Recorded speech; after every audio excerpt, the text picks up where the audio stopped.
for extra. So is this going to run and run, or are we done? No, I suspect it'll run for today, and then we'll probably tinkle on for a little bit longer until we get bored and move on to something else. Right, big week of reviews. What else is Well, there's a bunch of 3D films. Wrath of the Titans, which follows hot on the footsteps of Clash of the Titans. Clash of the Titans, Titans will clash. Wrath of the Titans tagline.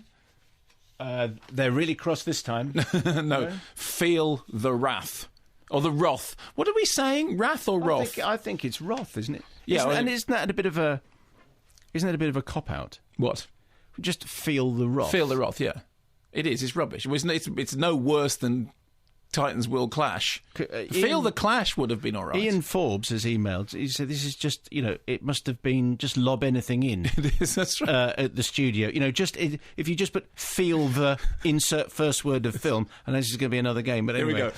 Feel the revenge. Raiders of the Lost Ark. Feel the reservoir. Silence of the Lambs. Feel the silence. Henry Portrait. Feel the Henry. Love Actually. Can you feel the Love Actually tonight? Very good. Shall we hear a clip from Wrath of the Titans? Yes, with some top thesps. Excellent. Giving it some top thesp scenery chewing. Are they cross? Well, it's mumblecore. Here we go. There is a calamity coming. It will affect us all, gods and men. The humans may have stopped praying to us. With good reason. But there are consequences. Without prayer, we gods lose our power. When our power leaves us, all our work comes undone. All of it.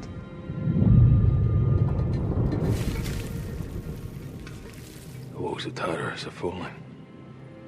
It is emptying all its demons onto the earth. The first are already here. If our power diminishes much further, we gods will become mortal. We will die, and Cronus himself will escape. It will mean chaos. The end of the world. What am I meant to do? This is business for gods. We need all our children now. Perhaps together we can remedy this. But we need every shred of power, Perseus. Hey, Liam, you're talking nonsense, mate. I know. Did you follow any of that? Oh, no, they're not going to be gods for much longer. Going to be tied up there, and then we have to do some things, and then there'll be a walking bit, and then we'll have to go near a mountain. Which god is he then? What? Oh, he's one of them, isn't he? Which one is? I mean, to be honest with you, they all just blend into beardy Moses-like character because Ralph Fiennes is doing Voldemort with hair and nose, right? Mm-hmm. And then Liam is doing, he's tied up for a lot of it. He's tied to a big bit of. Why is he tied up? Because he's having his god powers taken away from him by an oozing rock, and then the heroes have to do some walking. They've got a long trekking walking, and then every the rock oozing. What does it ooze? Lava, molten, Hadean molten lava. Well, how can a rock tie up a man with rope? You haven't seen the film. I know, absolutely. Yeah, how can a mountain turn into a big beastie with big horns on it? How can a horse fly? It can't. None of those things can, because you know what, Simon? Hallucinogenic drugs? Exactly, because none of it's true. Here's the thing with Wrath of the Titans. I mean, it's rubbish. It's not as head-bangingly boring as Clash of the Titans. It's actually more fun, which is surprising because it's directed by, Jonathan Liebesman, who directed the Texas Chainsaw Massacre, the beginning, which was awful, and Battle Los Angeles.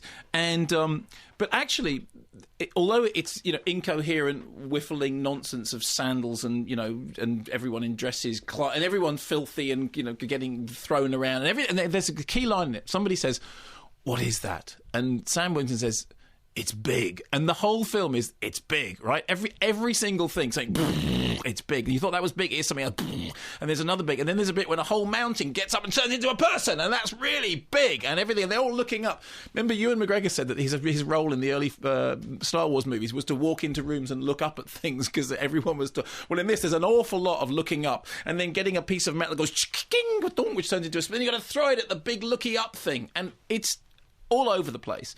There are a couple of funny, but Bill Nighy's in it, and he's quite funny. Toby Kebbell's in it, and he's quite funny. I quite like him. Ralph Fiennes, as I said, looks like... I bet you if you interviewed Ralph Fiennes about it, he would be every bit as involved with it as he was with the Harry Potter movies. If you asked him to tell you the plot, he wouldn't be able to. Does he have a wand of any description?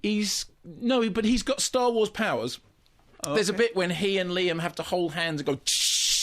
so electric bolts fly out of there because the big walking rock monster, molten Hadean thing, is coming towards them, and they've got to go and use the force between them, to get him back. So between them, if you add those two gods together, they can overcome the power of a rock. Liam Neeson is Zeus. Ralph Fiennes is Hades. Well, you'd think between them they could beat a boulder. It wasn't a boulder; it's a walking mountain. Oh well, it's a You said it was an oozing rock. No, he's not the Kraken. He's the other one, the Kronos, the Crinky, the Crankies. The Crankies.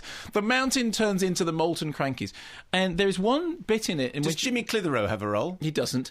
They meet Bill Nighy, and Bill Nighy is quite funny. And Bill Nighy is talking to somebody who isn't there. And there's a gag, which is that the person he's talking to is the Clockwork Owl, which, if you're a fan of the Harryhausen original, because the Clockwork Owl from Clash of the Titans, who's replaced by a person, a living, breathing person in the Clash of the Titans remake.